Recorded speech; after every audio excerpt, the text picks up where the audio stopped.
Il a fondé Art et Public. Messieurs, mesdames, je vous demande un tonnerre d'applaudissements pour Monsieur Jacques Ramacle.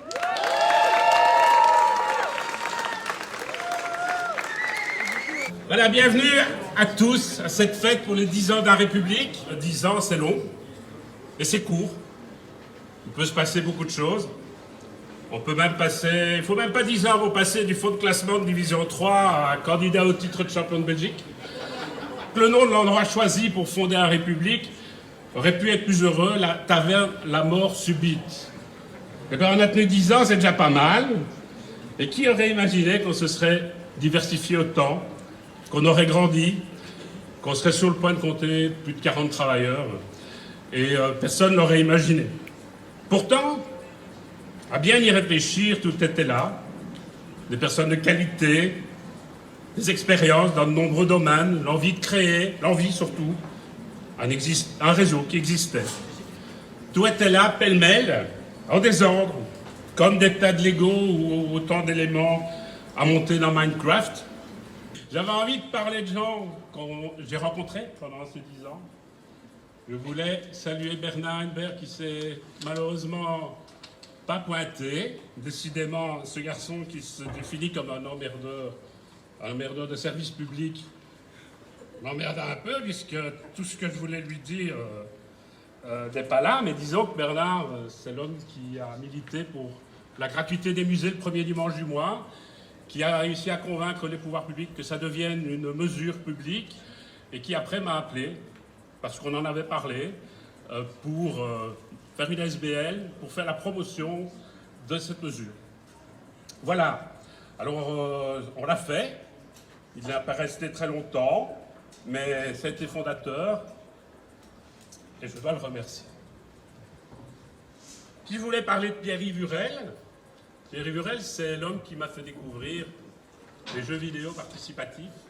Il m'a convaincu que c'était un secteur qu'il fallait investir, dans lequel il fallait travailler, qui rencontrait des préoccupations à moi, au départ sur les musées, mais après sur d'autres thèmes de société. Et voilà, il a été rapidement inspiré par une superbe carrière universitaire. Il s'est excusé, mais on a fait ce premier jeu, l'ArtoQuest, et toute l'histoire du pôle jeux vidéo, vous pouvez la découvrir sur la superbe ligne du temps et la carte géographique où partout nous faisons des ateliers et où nous sommes quand même un peu trop modestes, puisqu'on m'a fait remarquer que tous les partenaires sont cités, mais qu'on a oublié de pointer la vallée, qui est notre centre névralgique. Et donc on va aller s'ajouter un petit autocollant de la vallée, le plus vite possible. Voilà. Et puis la troisième personne dont je voulais dire un mot, une rencontre importante, lui est là. C'est mon pote Yves. Yves, il connaît bien les lieux, qui a coordonné la journée d'aujourd'hui, mais c'est surtout lui qui m'a initié à ce monde des arts de la rue. On a parlé de Smart, on a parlé des CPAS, il m'a expliqué ce que c'était un article 60, comment on pouvait travailler. Et c'est fort de ces conversations et de l'avoir suivi dans ses activités pendant plusieurs années que j'ai imaginé le projet Bamba et que nous avons lancé tout ce pôle d'insertion socio-professionnelle. Voilà, Yves, merci. On a confirmé le rouge.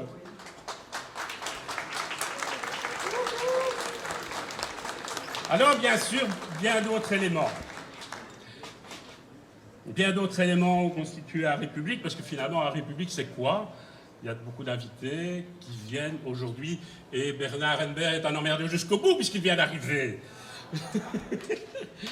Mais nous sommes une entreprise d'économie sociale, de projets de médiation culturelle, de production artistique.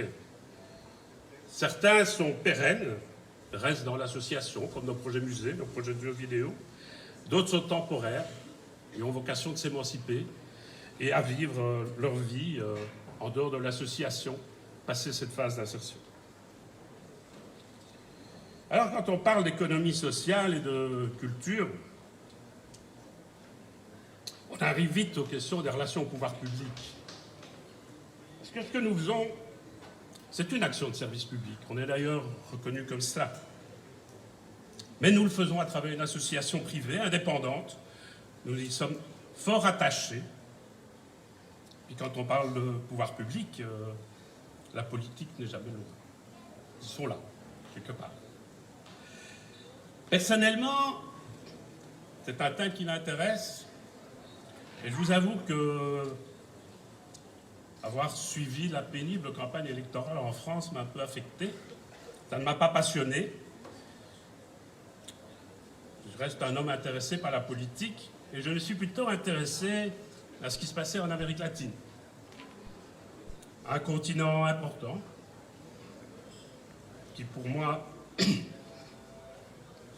a éveillé ma conscience dans les années 70, quand on a assassiné le processus démocratique au Chili. Ça remonte loin. Mais il faut s'en inspirer, parce que notre démocratie européenne est menacée. Elle est menacée de l'intérieur, elle est menacée de l'extérieur. Et il faut essayer de trouver des idées pour mobiliser la société. Et donc, c'est en Colombie que j'ai suivi l'émergence d'un petit mouvement qui a enflé et sera appelé à jouer un rôle dans ce pays, un mouvement de lutte pour l'environnement, les droits de l'homme et la protection des minorités. Il s'appelle Soy porque somos. Je suis parce que nous sommes. Dans l'un des valeurs politiques de ce mouvement, auquel j'adhère, j'ai été suivi par ce nom, qui porte aussi des valeurs humaines. Et ça me ramène à République, à notre histoire, à notre actualité. Car si je suis là à discourir, je ne suis que le porte-parole d'un projet porté par un groupe large de personnes motivées et qui contribuent tous et toutes à notre action. Alors voilà, il est déjà temps de rentrer dans le temps des remerciements avant qu'on me demande de quitter la tribune. Je vais d'abord remercier les premiers. Les premiers à avoir fait confiance, c'est ceux qui ont créé l'association. Bernard, je t'ai déjà remercié avant que tu arrives.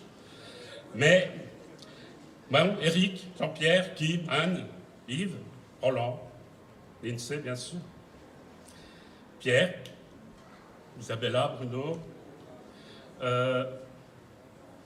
J'ai pu bénéficier de votre yeux, expert, critique, certes, mais profondément bienveillant. Et donc pour ça, je dois vous remercier et vous envoyer un petit message. Soy porque somos, les amis.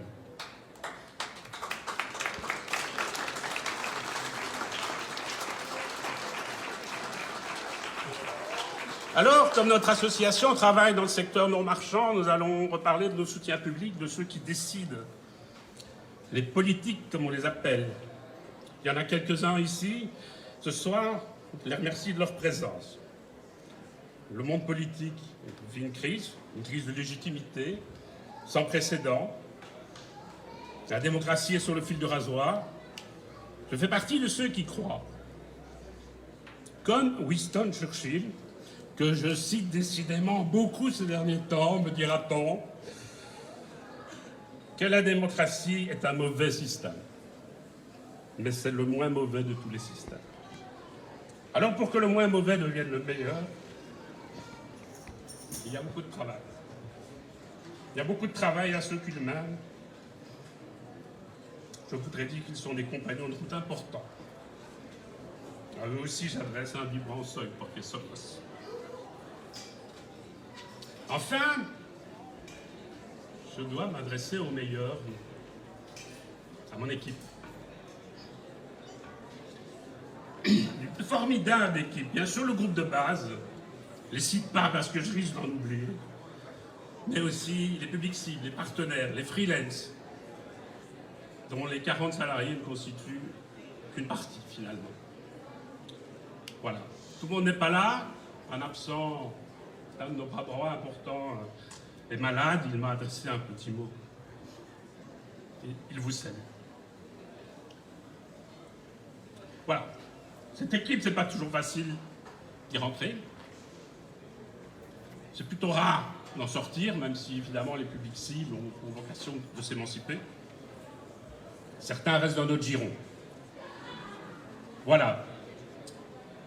Et moi, j'ai une drôle de place là-dedans. C'est celle que j'ai choisie, donc je ne m'en plaindrai pas. Être le boss, être le chef. Cette fonction, on peut l'exercer de différentes façons. Il y a le chef qui fait peur, qui brutalise, qui soumet. Il y a le chef qui fixe la direction à suivre, rassemble et donne confiance. Voilà. J'espère arriver à faire partie de ces seconds. Mais ce qui est certain, c'est que cette vaste entreprise que j'ai lancée seule avec quelques amis il y a 10 ans ne sera plus jamais l'histoire d'un seul homme. Il y a toute l'équipe. Je voudrais qu'ils entendent le message. Soy porque somos.